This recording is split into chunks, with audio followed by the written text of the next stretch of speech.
જો ગાઈસ પ્રિયંકભાઈ આવી ગયા છે અમારી જોડે. જય માતાજી. અરે પાર્થભાઈ પણ આવી ગયા છે. જય માતાજી. જય માતાજી. જય માતાજી. આર્યનભાઈ બાબરિયા બહુ ફેમસ માણસ છે લાલ બહાદુરના. સુરેશભાઈ હાલો તમે આવતા રહ્યો. અને આગળ ક્યાંથી થઈ?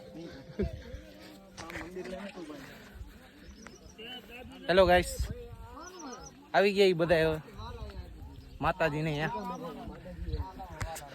જો આ મંદિર જોઈ રહ્યા છો.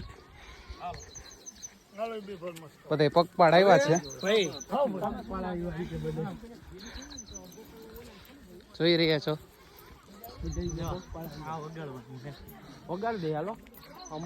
આ વગાડવાની ટ્રાય કરવી છે આપણે, જોઈએ છીએ વાગે છે કે નહીં. બધા હાફ ખાઈ